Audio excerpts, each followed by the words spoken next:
हमें एक car driver दिखाया जाता है जिसकी गाड़ी से एक हिरन टकरा गई थी। उस वक्त उस हिरन को देखकर ऐसा लग रहा था कि जैसे वो मर गई हो, लेकिन थोड़ी ही देर बाद वो हिरन अजीबोगरीब तरीके से मूवमेंट करके उठ जाती है और उसकी आईज नॉर्मल बिल्कुल भी नहीं लग रही थी। इसके बाद हम एक आदमी को देखते हैं जो एक बहुत बड़े फॉर्म का मैनेजर होता है। उसका नाम सीकवू था। कुछ अर्सा पहले ही उसकी डिवोर्स हो चुकी थी, जिसकी वजह से वो अपनी छोटी बेटी का ठीक से ख्याल भी नहीं रख पाता था। नेक्स्ट डे उसकी बेटी का बर्थडे होता है। अपने बर्थडे पर उसकी बेटी जिद करती है कि वो उसे उसकी मदर से मिलवाने पोजान लेकर जाए और वो अपनी बेटी की बात पर एग्री भी हो जाता है और दोनों बाप बेटी एक ट्रेन पकड़कर पोजान के लिए चल पड़ते हैं। उस ट्रेन में और भी बहुत ज्यादा लोग थे, जिनमें एक वर्किंग क्लास हस्बैंड सेंगवा, उसकी प्रेग्नेंट वाइफ संग जियोंज, उनके अलावा एक हाई स्कूल बास्केटबॉल टीम थी। और जैसे ही ट्रेन का डोर ओपन होता है, एक लड़की वहाँ पर आती है जिसके पाँव पर किसी के काटने का निशान था और देखते ही देखते मौके पर वो लड़की एक ज़ॉम्बी में चेंज हो जाती है और ज़ॉम्बी बनते ही वो लड़की ट्रेन की एक अटेंडेंट को काट लेती है।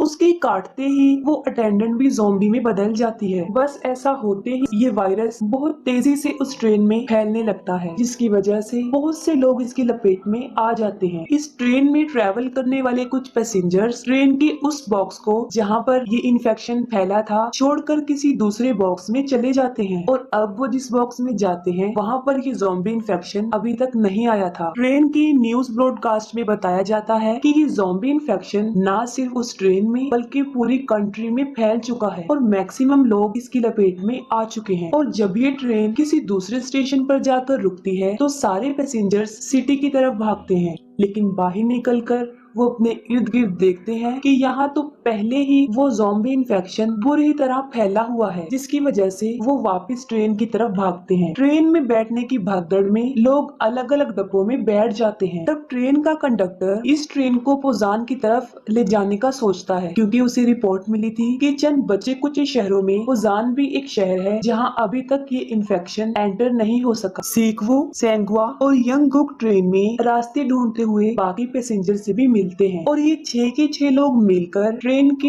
अगले वाले डब्बे में जाने की कोशिश करते हैं। उनकी इस कोशिश में उन्हें बहुत सारे ज़ॉम्बी से बचकर निकलना पड़ता है। अगले वाले डब्बे में और भी बहुत सारे लोग थे जो वहाँ पर सेफ बैठे थे और जब ये 6 लोग बड़ी मुश्किल से किसी तरह उस डब्बे तक पहुँच ही जाते हैं तो सेल्फिश COO यंग सुक उन्हें अंदर आने नहीं देता। उसका मानना था कि ये 6 लोग भी उस इन्फेक्शन का शिकार हो चुके हैं, जिसकी गर्ज से वो लोगों को भड़काता है और सब पैसेंजर्स उसकी बातों में आकर उन लोगों को अंदर आने नहीं देते। इस फाइट के दौरान सेंगवा और इनगिल खुद को उन ज़ॉम्बीज के आगे सेक्रीफाइस कर देते हैं ताकि इस दौरान उन चारों को ये मौका मिल सके कि वो दरवाजा खोलकर सेफ बॉक्स में चले जाएं। अंदर आ जाने के बाद COO उन चारों लोगों को चेंबर में आइसोलेट करता है ताकि अगर ये इन्फेक्शन का शिकार हो चुके हों तो बाकी लोग इस इन्फेक्शन से बच सके। दूसरी तरफ उन पैसेंजर्स में एक लड़की जो कि काफी अपसेट थी क्योंकि उसकी सिस्टर इनगिल अब एक ज़ॉम्बी बन चुकी थी और तब वो जानबूझकर उस दरवाजे को खोल देती है जहाँ पर इन्फेक्टेड लोग थे और बस ऐसा होते ही वहाँ तबाही मच जाती है। वो सारे ज़ॉम्बीज उस डब्बे में घुस जाते हैं और बचे हुए काफी लोगों को मार डालते हैं और बचते सिर्फ वही लोग हैं जिन्हें चेंबर में आइसोलेट किया गया था और वो थे सीकवू, स्वान और सियोंग।